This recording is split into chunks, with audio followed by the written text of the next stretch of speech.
No, he can't see you, but He that's doesn't okay. care about Well, he can see seeing. you now. Oh, he's still gonna hold it all the You while? can hear me, right, Grandma? I've got it recording here, and I'm gonna. Yeah, I can't record and have you on FaceTime, right? No, that's fine. I can just talk to her Yeah. over this phone. Yeah. Yeah. Okay, hi Stephen, I love you. I love you, Grandma. Yeah, maybe Some of I'll- this might be embarrassing a little bit or whatever. No, not at all. Thank you Well, we for, go along with your questions. all right. Okay, the first big question about was my motto. And Yeah, you know, Well, what was What, the what do idea? you? Okay. Sorry. Go ahead. No, it was you had it down as my motto or guidance thing, okay? Yeah, what's a motto that you live by? All right, that's see no evil, hear no evil, and speak no evil. That was my motto. That's how I wanted to spend my life. I didn't want to do any of those things to anybody. Okay, now that's like, so you have a couple of like doubles of the same question. So that's one of the beginnings. And the first beginning here was, what was my favorite childhood memory? All right. And that was sneaking out to a movie on Friday nights with my mother. My mother was a very special person. She was more like a big sister to me. And my grandmother meant well. When we lived with my grandparents, and she meant well by telling us, it's too late, it's too dark, you can't go to the movie on a Friday night. But my mother worked in a button factory during the week, and we couldn't go to movies, and we were always movie fans. We always loved to go to movies. So I used to sneak out with her, and that was one of my favorite childhood memories, that we would wait till my grandmother was asleep on a Friday night, and then we'd sneak out to the movie, which was only a few blocks away. So that was my favorite thing, my memory, as far as my mom goes. My first love, whatever that means, you say, means I had a big crush when I was still in high school with a fella named Jimmy Casey, a little Irish guy. And when I say Irish, I mean Irish. He was like 5'3", and I was 5'8". And all through high school, I thought he was, you know, the best thing I could see. But we were good friends, and he never found out that I had a crush on him. So I saw him when we had like our 10th, or it was the 10th anniversary or the 20th from high school, whichever it was. And when I met him there again, I took one look at him and I said, how did I ever love this guy and have a crush on him all through high school? Because he had no hair. Of course, Pop eventually had no hair either, but Pop had a beautiful sense of hair. And anyway, that was my first crush, was Jimmy Casey. But then when I saw him as an adult, I figured, well, he's a cute little old man, but he's still 5'3", and I'm 5'8". But luckily, I had met Pop. So that's one of the things about your question. Okay, now one of them is, I have my mother's story, and see no evil I told you about. Okay.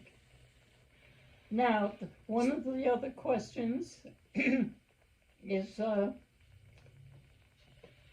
what is your religion? What is your relationship to religion?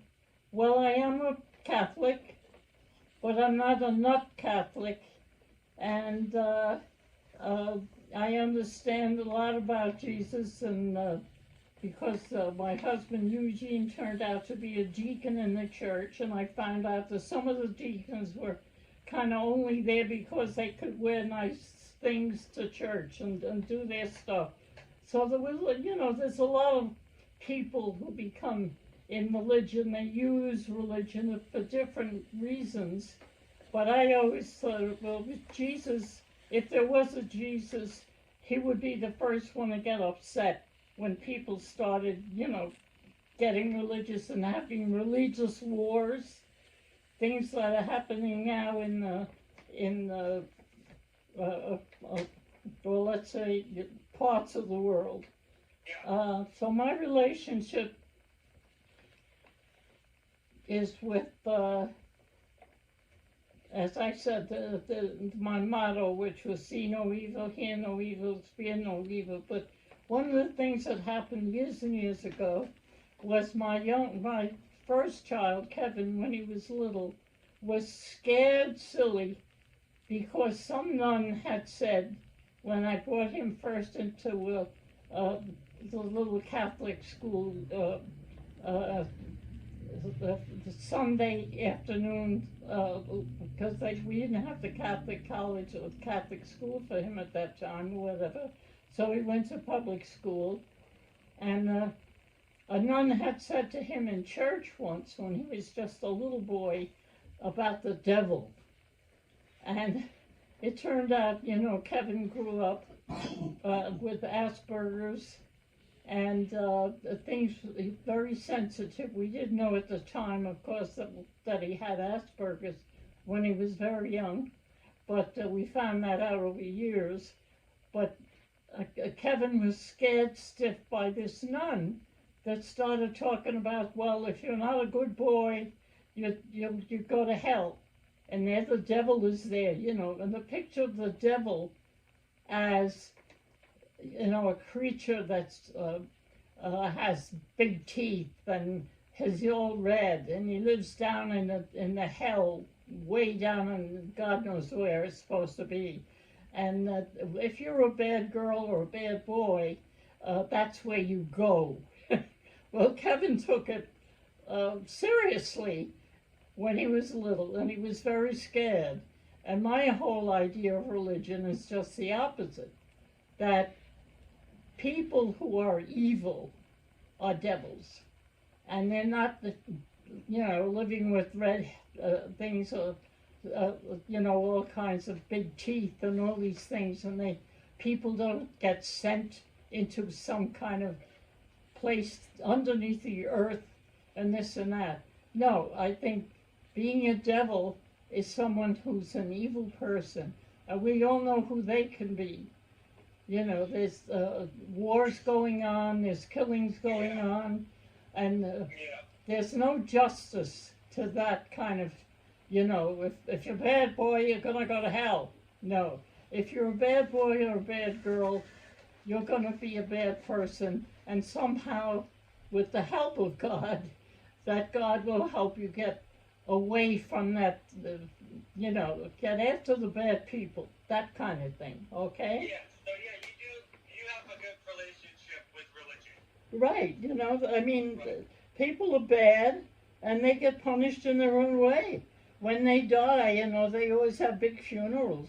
The most funerals of gangsters are right here in New York. They have a cemetery where all the gangsters of the 20s and 30s are buried. They somehow they have the big celebrations, within a church, and pay a priest so that they can have 25 black cars coming up with all their bodies, and meanwhile in their lives they have many people killed. So to me, the idea of the devil is somebody who's like that, who kind of gets away with it on earth. You know what I mean? Anyway, that was something that I thought about. So let's see, any other questions right now, or I think that was it. I think we have a lot to work with. There's too much for you, yeah? I still have a few, though, okay? There were a few things that I could skip. I did talk about Jimmy Casey was my boyfriend, and I found out later on in life that I would have been very unhappy, with Jimmy Casey. But the pop came along. Now, it says a major life event that impacted the kind of person I am, of course, is marrying the husband I did. He and I just met, mixed. I mean, it was just perfect. My father was a little bit hesitant. He said, well, he didn't go to college and blah, blah, blah. It didn't matter. We just seemed to fit. And also then there's the, all right, there's one more thing I think that's interesting is the fact of my career and what I chose as my career. I went back to college after I had the 2 years in college in FIT, which I loved, making clothes and wearing nice clothes and working, making nice clothes for people and some celebrities. It was a great couple of years. Then I had the 9 children, which I adored. I mean, I was scared stiff when Kevin was born. I remember, saying to the nurse and everything, what's the idea of painless childbirth? I said, there's no such thing. She just wanted to make me feel better as I was going along. But I never had any problems getting the children. Although when Tommy was born, I think I had made the timetable to go into the hospital and see everyone again, and I had some bleeding, and they found that I might have had, they don't know to this day, whether Tommy had a twin that didn't survive. It was probably so, or it didn't matter to anything really, but there was always that question of that could have been. All right, now the thing about, let's see where I have about my career, which is really kind of interesting. So I went to FIT when I was still in, just out of high school, and I loved it. But then I didn't go back to college until I was, 50, late 40s or 50. I went to St. Rose College there, and right around the corner from me, right, I could walk. My daughter, in fact, I went with Mary when she went there to go to school and to work there in the office. And while she was there, I said, let me see if I can go back to college, which I did. And that's when I wound up with my career, which is quite interesting. Now, my mother, who I said how much I loved her and this and that,